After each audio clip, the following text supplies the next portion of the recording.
제가 어릴 적에 읽은 인상적인 동화가 있습니다. 어느 촌 동네에 가난한 백정의 집안에서 크는 아이가 있었는데 늘 그 동네의 아이들로부터 백정의 자식이라고 놀림을 당하며 큽니다. 그런 어느 날 역시 그날도 아이들에게 왕따를 당하고 울면서 집으로 돌아오자 그날 밤 그 부모가 아이 앞에 무릎을 꿇더니 마마, 우리는 당신의 부모가 아닙니다. 당신이 이 나라의 왕손이십니다 하며 출생의 비밀을 전해줍니다. 천한 백성의 자식인 줄 알았는데 실은 자신이 왕손이라는 자신의 뿌리를 알고는 삶이 달라졌다는 그런 내용, 그리고 마침내 궁에서 모셔가는 그런 이야기. 그야말로 미운 오리 새끼가 백조가 되어서 날아가는 아주 감동적인 이야기였습니다. 그 이야기에 너무 인상을 깊게 받아서 그런지 어릴 적에 동네에서 놀 때 멋진 승용차가 하나 우리 동네에 촥 나타나면 실은 너는 재벌집 외아들이란다 하면서 날 데려온 건가 하는 그런 망상에 빠진 적도 있습니다. 뿌리가 중요합니다. 왜냐하면 그 뿌리를 통해서 자신의 정체성 또한 자신의 미래가 결정이 되고 형성되기 때문입니다. 우리의 뿌리는 누구입니까? 개천절만 되면은 곰이라 하기도 하고요. 학교에만 가면은 원숭이라 하기도 하지요. 우리의 뿌리가 누굽니까? 오늘 본문은 사도 바울이 제2차 전도 여행 때 아테네에서 행한 연설입니다. 아테네는 헬라의 수도이며 헬라 문화의 중심지였습니다. 당시 로마 알렉산드리아와 더불어서 세계 3대 도시의 하나로 헬라의 눈, 예술과 웅변의 어머니, 모든 지혜의 본고장이라고 불리기도 했습니다. 철학과 문학, 예술의 중심지이며 소크라테스, 플라톤의 고향이고 아리스토텔레스, 에피큐로스의 활동 무대였습니다. 그래서 그 유명한 아레오바고에서는 날마다 토론이 벌어지곤 했죠. 이곳 아테네에서의 전도는 사실 사도 바울의 계획에 들어있지는 않았습니다. 이것은 저 북쪽에 있던 데살로니가 그 지역에 극렬한 핍박이 일어나서 그걸 잠시 피하려고 들린 도시가 아테네였습니다. 그는 이렇게 잠시 거쳐가는 도시로 아테네 내려왔는데 그러나 그 도시를 둘러보다가 도무지 참을 수가 없었습니다. 왜? 곳곳에 우상들이 가득하였습니다. 기록에 의하면 네로 시대에 아테네 광장에 서 있던 우상만 300개가 넘으며 도시 곳곳에 세워진 우상이 모두 3만 개를 헤아렸다라고 합니다. 그래서 아테네에서는 사람을 찾기보다 신을 찾기가 훨씬 쉽다라는 말이 나올 정도였다라고 합니다. 왜 이렇게 신들이 많아야 할까요? 옛날에는 말이죠, 사람들이 생각하기를 신들도 모두 자기 구역이 있다고 믿었습니다. 산신령은 산에서만 힘을 쓰고요, 용왕은 바다에서만 힘을 쓰고요, 터줏대 감은 자기 무대가 자기 집입니다. 자기 동네 신은 자기 동네에서만 힘을 쓸 수가 있습니다. 남의 동네에 가면 힘을 못 씁니다. 그러게 동네마다 입구에는 성황당이 있고요, 제단이 있었습니다. 그 동네 신이 그 동네를 지켜준다라는 것이죠. 그러니 여행하는 사람들은 늘 불안했습니다. 가는 곳마다 그곳에 산당에 들려서 제사를 지내야만 했죠. 이른바 그 동네 신에게 신고를 해야만 그나마 그곳에 한동안 거기서 잘 지낼 수 있고 또 거기를 무사히 지나갈 수가 있었던 거죠. 그래서 오늘날도 산에 오르는 사람들은 산 입구에서 산신령에게 제사를 드립니다. 뱃사람들도 고기를 잡으러 나가기 전에 바다의 신 용왕에게 제사를 드립니다. 신들은 다 자기의 영역이 있다고 본 것입니다. 이러한 생각은 유대인에게도 그대로 있었습니다. 그래서 야곱은 집을 떠나 멀고 먼 삼촌 집으로 가다가 광야에서 홀로 잠이 듭니다. 정말이지 도움이 절실히 필요하고 보호가 절대적으로 필요한 그때에 그는 아버지를 속이고 형을 속이면서까지 하나님의 축복권을 자기 것으로 가로챘음에도 불구하고 그 서럽고 그 무서운 광야에서 도움을 요청하지 못하고 홀로 잠이 듭니다. 그 축복권을 사용하여서 도와달라고 하나님을 찾지도 않습니다. 왜 그랬을까요? 그곳엔 하나님이 안 계신다고 여겼기 때문입니다. 그것은 자기네 동네가 아니기에, 더군다나 그곳은 광야로서 광야의 신의 무대라고 여겼기에 그저 조용히 말썽 부리지 않고 얌전히 두려움 속에 잠이 듭니다. 그런 야곱을 하나님께서 찾아오셨습니다. 그리고는 이렇게 축복하십니다. 내가 너와 함께 있어. 내가 어디로 가든지 너를 지키며 너를 이끌어 이 땅으로 돌아오게 할지라. 내가 네게 허락한 것을 다 이루기까지 너를 떠나지 아니하리라. 그러자 야곱의 반응이 이렇습니다. 야곱이 잠이 깨어 이르되 여호와께서 과연 여기 계시거를 내가 알지 못하였도다. 이에 두려워하여 이르되 두렵도다 이곳이요 이것은 다름이 아닌 하나님의 집이요 이는 하늘의 문이로다. 야곱은 비로소 깨달은 겁니다. 와, 여기에도 하나님이 계시네. 자기네 동네에만 하나님이 계신 줄 알았더니 남의 동네 왔는데 거기도 하나님이 계시네. 그리고는 일어나서 그곳에서 제단을 쌓고 그곳 이름을 베델이라고 했습니다. 야곱이 말이죠. 그의 할아버지 아브라함에게서 배우지 못한 게 하나가 있는 것 같아요. 아브라함은 가는 곳마다 그곳에서 하나님께 제단을 쌓았다고 합니다. 독특한 모습입니다. 당대 모두들, 신들은 다 자기의 영역, 자기 구역이 있다고 믿던 시절인데 아브라함은 전혀 그런 모습을 보여주지 않았습니다.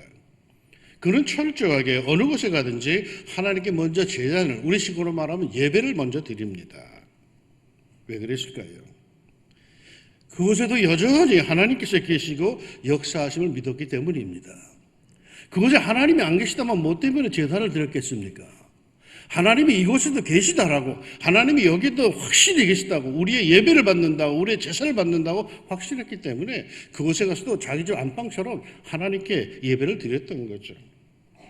그러기에 아브라함을 향한 하나님의 축복에는요, 네가 어디로 가든지 너와 함께 하리라는 내용이 별로 없습니다. 대신에 너를 축복하는 자에게는 내가 복을 내리고 너를 저주하는 자에게는 내가 저주하리니 땅의 모든 족속이 너로 말미암아 복을 얻을 것이라. 여기엔 땅에 경계의식이 없어요. 네가 어디를 가든지 말이요, 내가 너에게 복을 줄 거야. 너를 잘하는 축복하는 자에게 내가 복을 내려주시고 어느 동네 가든지 너를 저주하는 자가 있다면 내가 저주할 거야. 하나님의 축복과 저주에 한계가 없다라는 거예요. 하나님 어디에나 계시다라는 거예요. 그런데 반면에 많은 구약의 인물들에게는 기회가 있을 때마다 이렇게 축복을 하십니다. 내가 어디 가든지 어디 있든지 너를 지키며 너와 함께 하리라. 이른바 임마누엘의 축복. 하나님이 언제나 함께 하심이 큰 축복이요 격려였습니다. 왜 그랬을까요?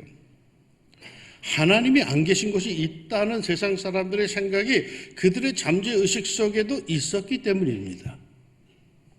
그러기에 가는 곳마다 하는 일마다 그 분야와 그 지역의 신들이 다 필요하기에 사람들에게는 말이죠, 수많은 신들이 있어야만 했던 거죠. 이렇게 수많은 신들의 우상이 널려 있는 상황에서 사도 바울이 아테네 시민들을 향하여 설교를 합니다. 바울이 아레오바고 가운데 서서 말하되 아덴 사람들아 너희를 보니 범사에 종교심이 많도다. 아테네 시민들은 한층 띄워주면서 설교를 시작합니다. 그런데 그의 설교 중에 이러한 내용이 있습니다. 내가 두루다니며 너희가 위하는 것들을 보다가 알지 못하는 신에게라고 새긴 단도 보았으니 그런즉 너희가 알지도 못하고 위하는 그것을 내가 너희에게 알게 하리라. 알지 못하는 신을 5만 가지 신을 섬기다가 이제는 알지 못하는 신에게까지 섬긴다는 것입니다. 뭔가가 있긴 있어요. 살다 보면 뭔가 내가 미처 알지 못하는, 완전히 파악하지 못하는, 인식하지 못하는 그 무언가가 있어요. 그래서 인류가 있는 곳은 그 어디든 다 종교가 있죠. 일반 상식으로는 해결할 수 없는, 과학적으로 설명할 수 없는 그 무엇을 느끼기 때문입니다. 구약 성경에 보면은 백성들이 우상을 숭배하는 곳들을 소개하는데 공통적인 장소로서 이런 곳들이 나열이 됩니다. 상수리 나무 사이, 푸른 나무 아래, 골짜기 가운데 바위 틈, 높은 산 위, 왜 이런 곳에는 어김없이 제단이 있고 우상 숭배가 이루어지는 걸까요? 상수리 나무는 아주 큰 나무입니다. 사람은 이런 큰 나무 밑에 가면은 뭔가 압도됨을 느낍니다. 예전에 인도네시아 갔을 때 인도네시아 밀림에 들어갔는데 큰 나무가 있는데 정말로 뭔가 느껴지더라고요. 푸른 나무라고 하는 것은 짙은 숲을 말합니다. 게다가 푸른 빛이 도는 숲이라면 어떤 신비감까지 느끼게 되죠. 이 역시 일본에 처음에 갔을 때 일본의 숲, 빽빽한 숲을 한번 봤는데 아이고 거기서 정말 귀신 나올 것 같더라고요. 뭔가가 느껴지더라고요. 골짜기 가운데 바위 틈, 뭔가 엄청난 서늘한 기운을 느끼게 하는 그런 곳입니다. 높은 산에는 뭔가 하늘에 닿은 것 같은 그런 느낌이 들게 하죠. 몽골이나 이런 고지대에 가보면 대부분 다 산꼭대기에 그것들이 다 달려 있습니다.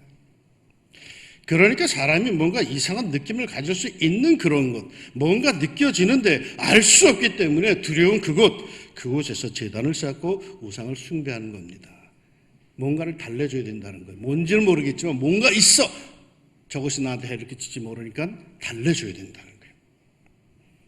여러분, 영적 지각이 없으면, 올바른 지각이 없으면 우상을 숭배할 수밖에 없습니다.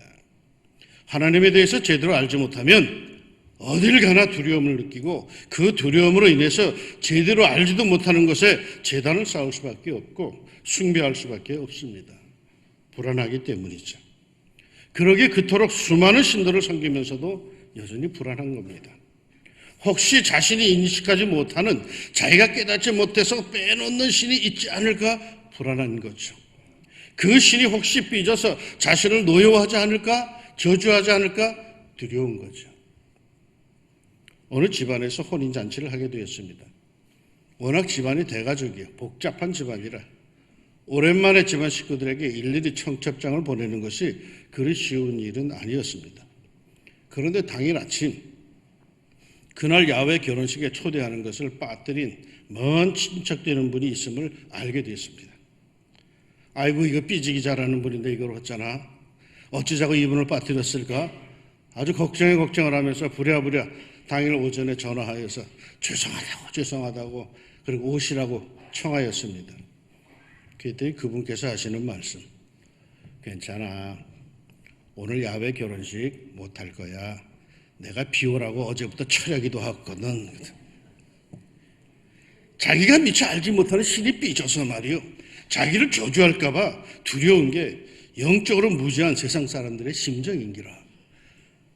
누군가에게 어떤 신에게 부정 태울까 봐, 부정 탈까 봐 그저 전전긍긍하고 그저 걸음도 조심조심 걷는 게 이게 세상 사람들의 심정이죠.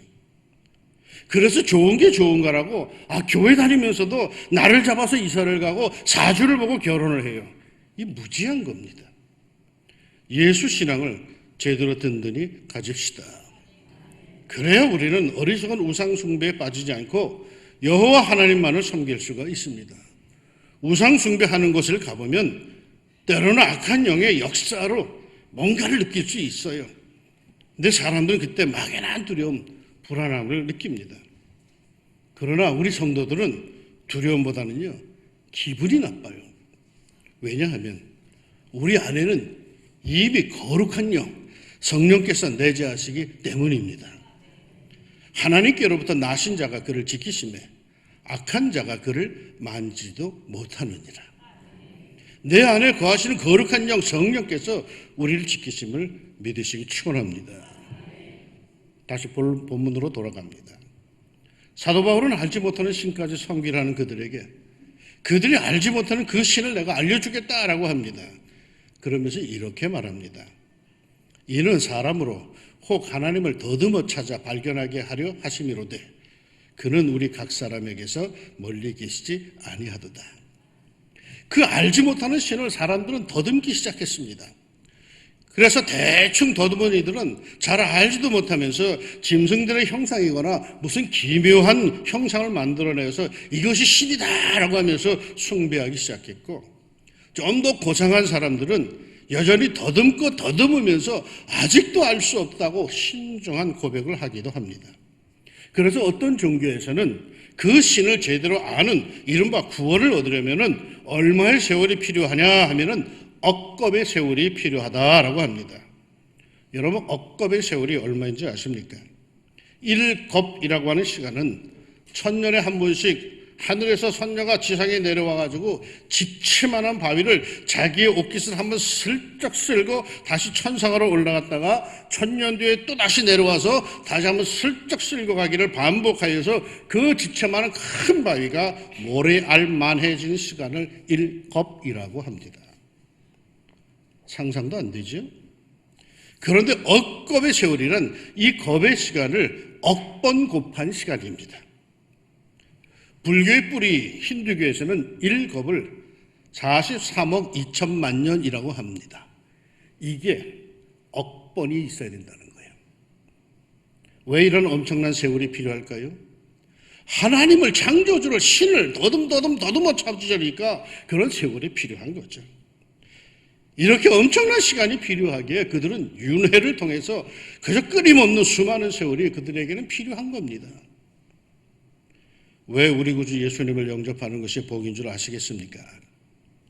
예수님을 영접하는 순간 우리는 단번에 하나님의 자녀가 되고 구원의 반열에 섭니다. 고백하는 순간 내가 오늘 나와 함께 낙원에 있으리라 단번에 구원해 주십니다.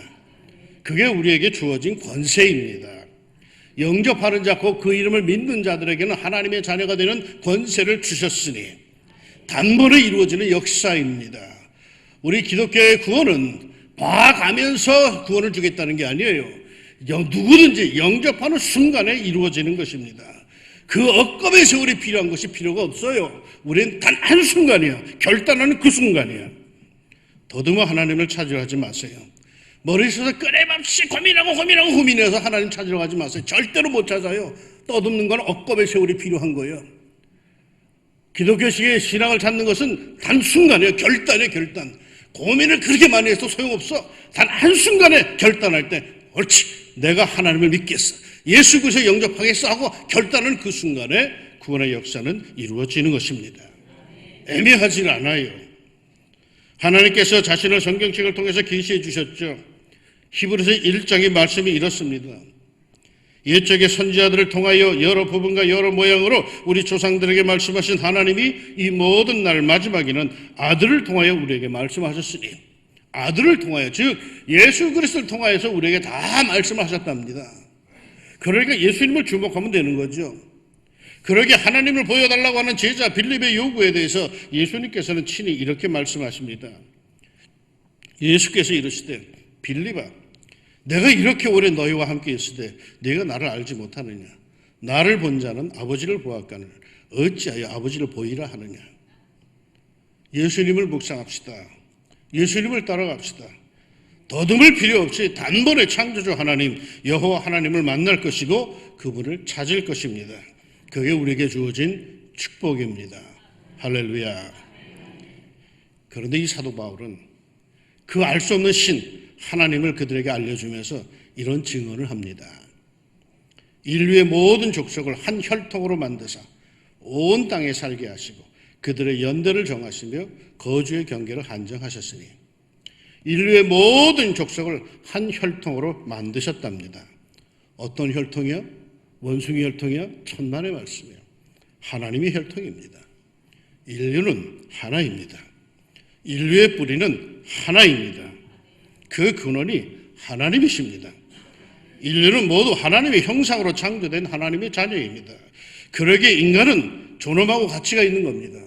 만약에 인간의 뿌리가 다 종족마다 다르다면 분명히 인간 중에서도 서로 다른 거예요. 존엄한 인간이 있고 하찮은 인간이 있는 거예요. 그런데 성경은 말하기를 인간은 뿌리가 같대요. 한 혈통이래요. 그렇기 때문에 아무리 못 살아도 아무리 잘 살아도 다 똑같은 존귀한 하나님의 자녀래요. 누가 우리 조상이 곰이라고 합니까? 누가 우리 조상이 원숭이라고 합니까? 웃기는 말이죠. 곰은 곰이고 원숭이는 원숭이죠. 뭐 때문에 곰이 인간이 되겠으며 뭐 때문에 원숭이가 인간이 되겠습니까? 하나님께서 곰은 곰으로 필요하게 만드셨고 원숭이는 원숭이로 필요해서 만드셨는데 뭐 때문에 그렇게 하셨겠습니까? 곰 중에 특별하게 마늘을 잘 먹는 유별난 곰이 있었다 하든지, 뭐 원숭이제 제주가 비상한 놈이 있어서 그 놈을 손오공이라 했다고 하든지, 아무리 잘나도 원숭이는 원숭이고 곰은 곰입니다. 원숭이가 인간과 비슷하다고 원숭이가 인간을 조상이라 하지 말고 도리어 성경이 가르쳐주는 바 인간이 얼마나 하나님과 비슷한지 하나님의 형상대로 창조되었다고 하며 우리가 주목을 합시다. 그러니 인간을 원숭이에 연결하지 말고 인간이 하나님 같다고 하나님께 연결하고 인간의 존엄성을 우리가 찾아야 되는 겁니다. 왜냐하면 성경은 우리의 뿌리가 분명히 하나님이라고 선포합니다. 나는 하나님의 아들이요 딸입니다. 누가 뭐라고 해도 나의 뿌리는 하나님이십니다. 예수님께서 가르쳐 주셨습니다. 하나님을 칭하여서 하늘에 계신 너희 아버지라고요. 그러니 나는 하나님의 자녀인 것입니다. 세상의 사람들은 알지 못하는 신이라고 표현하지만 우리는 분명히 압니다. 세상이 알지 못하는 신은 바로 성경이 우리에게 말씀하시는 야훼 우리 하나님, 우리 아버지임을, 이 세상을 정말 아름답게 만드신 아름다운 우리 아버지 하나님이심을 우리는 압니다. 세상 사람들은 알지 못한다고 영적으로 우왕좌왕하지만 그 알지 못하는 신은 주님의 높고 위대하심을 일하고 찬양받게 합당하신 창조주 여호와 우리 아버지 하나님이심을 우리는 믿습니다. 이 하나님께서 우리를 좀 더 새롭게 해주시고 능한 주의 백성으로 삼아주시기를 주의 이름으로 축원합니다. 기도합시다. 창세기 1장이 태초에 하나님이 천지를 창조하시니라 선포하면서 세상 모든 것들은 다 말씀으로 만들었는데 인간만큼은 하나님께서 당신의 형상대로 주물럭주물럭 하시며 만드셨다고 그렇게 우리에게 증언해 줍니다. 세상 사람들은 이 사실을 몰라서 제각각 더듬으면서 신들을 찾아가고 자기의 뿌리를 찾아가는데, 하나님, 우리는 무엇이라고 이 사실을 깨닫고 그것을 받아들이고 결단할 수 있게 해주시고 예수님을 통해서 날마다 하나님의 얼굴을 보게 해주시는지 감사합니다. 하나님, 가치 있게 살게 하여 주시고 내 삶이 그저 원숭이의 삶이 아니라 곰의 삶이 아니라 하나님의 자녀의 삶임을 알게 하여 주시사 하루를 살아도 정말 존귀하게 살게 하여 주시고 보람 있게 살게 하여 주옵소서. 하나님 아버지, 우리는 주의 자녀들입니다. 하나님의 아들이요 하나님의 딸입니다.